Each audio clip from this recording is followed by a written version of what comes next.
अस्सलाम वालेकुम students, I am professor doctor Nurain और आज हम लोग करेंगे सेकेंड ईयर बायोलॉजी का चैप्टर नंबर 1। हम इसकी एमसीक्यूज़ एक्सरसाइज सॉल्व करेंगे। आज मैं आपको सारे इसके एमसीक्यूज़ सॉल्व करवाऊंगी और साथ में एक्सप्लेन भी करती जाऊंगी। स्टार्ट करते हैं। फर्स्ट एमसीक्यू स्टेटमेंट है a self regulating process by which biological systems maintain stability while adjusting to the changing conditions called। यहाँ पे बस 4 ऑप्शंस हैं: homeostasis, excretion, osmoregulation and biological rhythms. इसका करेक्ट आंसर है ए, होम्योस्टेसिस। होम्योस्टेसिस हमें पता है कि it helps us in maintaining our internal body's internal environment। Homeostasis की वजह से हमारा जो बॉडी का इंटरनल एनवायरनमेंट है वो स्टेबल रहता है, वो बैलेंस्ड रहता है। Homeostasis consist of a receptor, control centre and effector. ठीक है। सेकेंड एमसीक्यू हमारा है which does not maintain a stable homeostatic condition, rather it intensifies the change that is happening to the body. Negative feedback, positive feedback, feedback system, excretion. तो इसका correct answer है B, positive feedback. Positive feedback की एक बहुत अच्छी example है blood clotting. जब हमें कोई इंजरी होती है, कोई चोट लगती है, तो हमारा खून जो है वो जमना शुरू हो जाता है। वहाँ पे जहाँ पे हमें इंजरी हुई है वो ब्लड क्लॉट बन जाता है। ये पॉजिटिव फीडबैक होता है। ठीक है। ऐसे ही नेगेटिव फीडबैक जो होता है उसकी एक हमारे पास एग्जाम्पल क्या है, जैसे कि हमारा ब्लड शुगर लेवल राइज करता है। किसी को अगर डायबिटीज़ है, शुगर है, तो उसका ब्लड शुगर लेवल जब राइज करता है तो इंसुलिन जो है वो ब्लड शुगर लेवल को लो करती है। तो दैट्स अ नेगेटिव फीडबैक। अच्छा जी, अब है MCQ number 3। Freshwater organisms also have specialized cells located in their gills and in skin, which actively extract sodium, chlorine, and calcium from external medium and excrete hydrogen or basic bicarbonate for acid-base balance in the body. Fruits are called options: granulocyte, lymphocyte, inocyte, podocyte। इसका correct answer C है, inocyte। MCQ number 4. Renal cortex produces an important hormone necessary for the synthesis of RBCs. Option A, erythropoietin, leukopoietin, thrombopoietin, renin।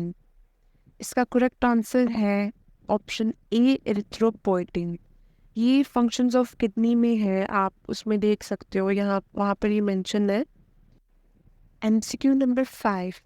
Glomerulus have specialized cells that are wrapped around blood capillaries that play an active role in preventing plasma proteins from entering the urinary ultrafiltrate called options: epithelial cells, podocyte cells, endothelial cells, none of them।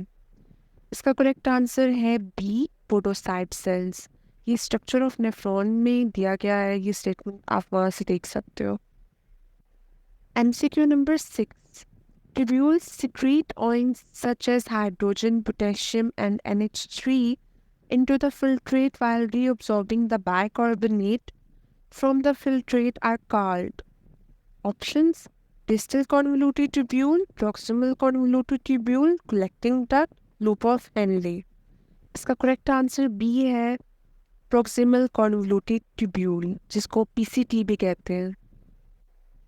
MCQ number 7. Glomerular filtration rate GFR is in which proportional to the hydrostatic pressure exerted in glomerulus wall? Options: indirectly proportional, directly proportional, same proportional, high proportional। इसका correct answer है directly proportional, option B. MCQ number 8. Another compound that increases the osmotic gradient in inner medulla is the options: urea, water, sulfates, phosphates। इसका correct answer है urea, option A. MCQ number 9. The inflammation in kidneys due to irritation of kidney stones is called options lithonephritis, edema, sarcoma, encephalitis. तो इसका correct answer है option A lithonephritis. MCQ number 10. If the surrounding environment becomes hot or a person does strenuous physical activity, the heat produced inside the body and raises body temperature above suitable limit. This condition is called options exothermia, hyperthermia, hypothermia, endothermia. तो इसका correct answer है hyperthermia. जब हमारी body का temperature high होता है, over heated होता है, तो उस कंडीशन को हम लोग हाइपरथर्मिया कहते हैं. जब हमारी बॉडी का टेम्परेचर लो होता है नॉर्मल रेंज से, जो हमें पता है हमारी बॉडी का नॉर्मल टेम्परेचर 37 डिग्री सेल्सियस होता है, उससे जब हमारी बॉडी का टेम्परेचर लो हो तो वो हाइपोथर्मिया में जाता है. अगर हाई टेम्परेचर हो तो वो हाइपरथर्मिया में जाता है. Okay students, that's all for today. I hope कि आज का लेक्चर आपके लिए बहुत हेल्पफुल रहा होगा. आप अपना फीडबैक कमेंट्स में ज़रूर दीजिएगा. मिलते हैं नेक्स्ट वीडियो में. तब तक के लिए अल्लाह हाफिज़.